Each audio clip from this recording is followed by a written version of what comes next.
Hi Booktube, it's Eleanor here and it's time for my Friday reads.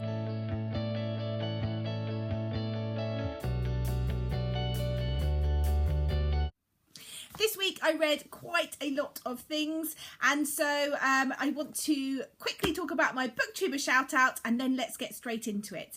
This week I want to shout out a booktuber called Kate from the novel Nomad. I've really enjoyed discovering her channel this week and I'm really enjoying watching her videos. She participated in the Genreathon and it was really interesting to watch her vlog for that. You should definitely check it out. She recently read Ready Player One, which is one of my favourite books, and I think she really enjoyed it. So I definitely recommend checking her channel out if you like a variety of books and some really good video making. I really loved her Genreathon video. So go check her out if you're interested to subscribe and show her some Booktuber love.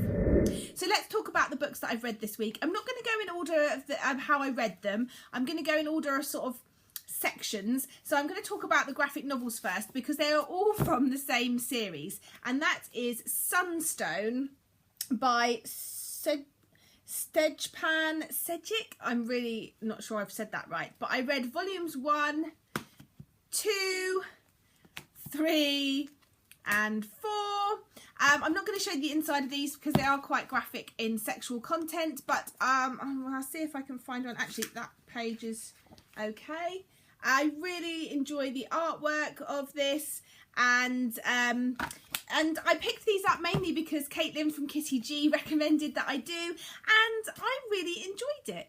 It's a sweet romantic story about two women who are exploring their BDSM fantasies. It's got a romantic element, a friendship element, a sort of discovering what's your fantasy are in terms of BDSM. And I think it shows BDSM in a more realistic light. I think we all, when we think of BDSM, either think of 50 Shades of Grey, think of something dark, something depraved. And this is just somebody's sexual preference and fantasy, and it's not always as dark as I think we're led to believe, and I think it's really interesting to see it in a new light. I've had no experience of BDSM. It's not my personal sexual fantasy at all, and so it was interesting to see it in a different light and to learn a bit more about what I think is a more realistic portrayal of it. And it was such a beautiful romance between the two ladies in this, and yeah, I'm really enjoying it so far. I gobbled these up, volumes 1 to 4, and I'll definitely be continuing with the series, and I gave every single one of these 4 stars. The next book I picked up I've actually taken back to the library, but it was Alloy of Law by Brandon Sanderson. This is sort of book 4 in his Mistborn series, but the start of sort of a new arc. I picked this up because Shadows of Self, which is the next book along in the series, has been nominated for the BookTube SFF Awards, and I hated Mistborn. Actually, that's not fair. I didn't hate Mistborn. I just found it a bit meh. And so I haven't ever read the other 2 books in the trilogy. And so I picked up Alloy of Law to see if I was going to enjoy this part. And it was okay. It was a bit boring, a bit predictable, a bit surface level. I wasn't so keen on the setting of this. It's sort of a wild, westy type setting, and that really wasn't it for me. And it was just a bit mediocre and average, and I gave it 3 stars. And because of that, I don't think I'm even going to bother reading Shadows of Self. That sounds terrible. I should really read it, but I have a 5-star book in the category that this is also Shadows of Self is nominated with, and I very much doubt it's going to be a 5-star read for me.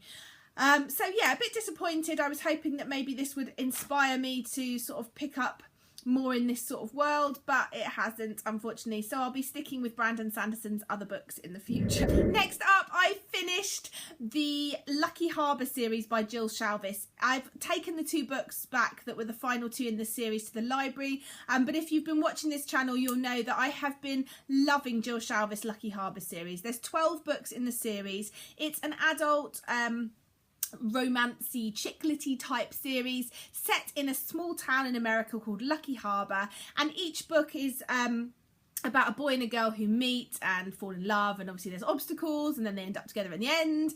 And it's in 3 book arcs with sort of, you might have 3 friends who then meet 3 guys, 1 in each book, and then the next arc, and so on.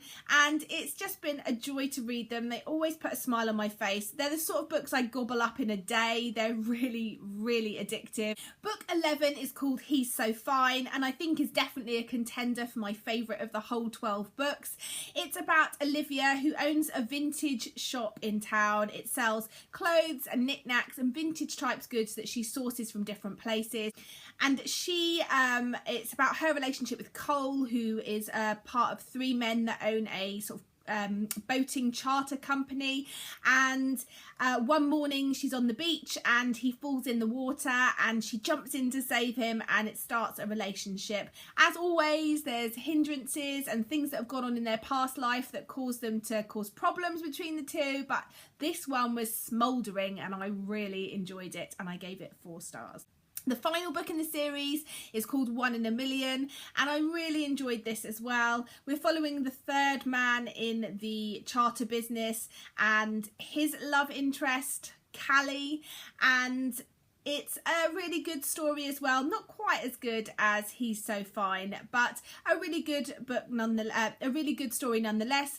Callie is a web designer come one-stop wedding shop website owner. So she deals with brides and helps them set up their wedding online, and she's always on call for Skype and stuff. So that's quite funny, seeing lots of bridezillas and the amazing things that happen. She's been jilted at the altar, and so has hang-ups about being in love.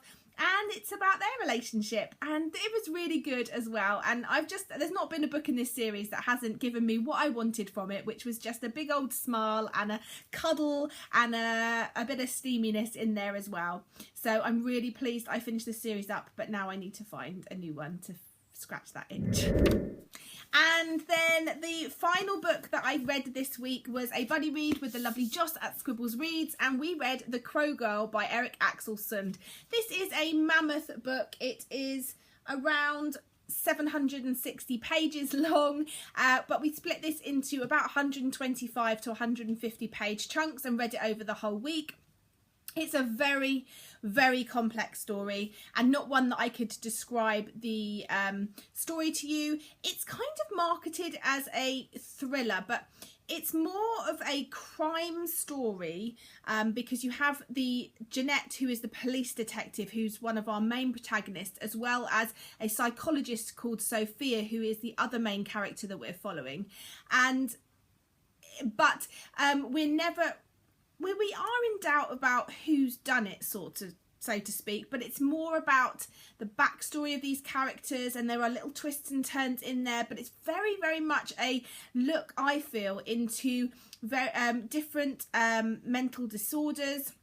You've got sort of personality disorders, you've got multiple personalities, you've got the things that have triggered that, and it's very interesting. I really enjoyed finding out more about these things, and I found it intriguing looking into the heads of these people, and obviously there's a wider story that we're learning about. It was good. There was bits of it that confused me at times, where I wasn't quite sure who was who and what was going on, but it all sort of came together in the end, and it was a really enjoyable read, definitely atmospheric, and definitely one that I would recommend if you want a book that is sort of a detective story, but not a whodunit, because we already know who's done it, really, and not sort of a race against time to try and save someone. It feels like that at the beginning, but that's not what this book is. It's more of a sort of crimey, procedurally book. I really don't want to spoil anything, which is why I'm trying to be really careful about what I say, but yeah, it was really good. The front cover is incredibly creepy. I really enjoyed it, and I gave this one 4 stars, and I definitely recommend, if you get the chance to buddy read this with someone, it is really good, because what you may have missed, someone else picks up on, and vice versa, and it was really great to chat to Joz and sort of get in our head what was going on, and what was happening, and making sure that we all had the characters straight, because as often with these types of books, it's written by 2 Swedish Scandinavian. Yeah, it's written by 2 Swedish men, and as often happens with this, surnames and names of places are sometimes more difficult to pronounce, which then makes it harder for me to remember them. So it was really good to have someone to sort of bounce back and forth with to remember what was going on. But yeah, I definitely recommend this, and definitely good for a buddy read, and I gave it 4 stars. The final book that I didn't read but picked up this week was my Booktuber recommends for last month, which I hadn't read, and it is The Liar by Stephen Fry. And unfortunately, I didn't like this. I read the first 50 pages and it just wasn't for me. It's not my type of humour or my type of story, and I just didn't want to finish reading it, and I just didn't want to pick it up, and so I had to DNF. So I apologise to Nicole at Wolf's Whistle, who recommended this one to me, but unfortunately it just wasn't for me. I'm sorry, but thank you anyway for recommending for me, because I do think it's really good to try these books and to give them a go, even if they're not for you. And yeah, I've tried a few Stephen Fry books now, and I just think his writing isn't for me. It's not my type of thing. That kind of sort of comedy detective story just doesn't do it for me, unfortunately. So I had to DNF this one. So anyway, that's what I've read this week. Next week I am currently reading And Again by Jessica Chiarella and Shadowfell by Juliette Marillier, which was my Booktuber recommends for this month, which was recommended to me by Tanya at List Obsessed Reader. So I'm hoping to get those finished before the end of the month. And then moving on to May and book Buddy-a-thon. Have you got your buddy yet? There's still time, plenty of time to get your buddy for the book Buddy-a-thon readathon that myself and Sam from Cold Tea and Crumbs are hosting. If you don't know about it, then check out my announcement video a few videos back and join us. It's really good fun and I'm really looking forward to it. Anyway, that's it from me this week. Go and check out Kate from A Novel Nomad, and if you like what you see, subscribe. I think she's brilliant. I subscribe straight away, and I look forward to chatting to you soon. Bye for now, Booktube.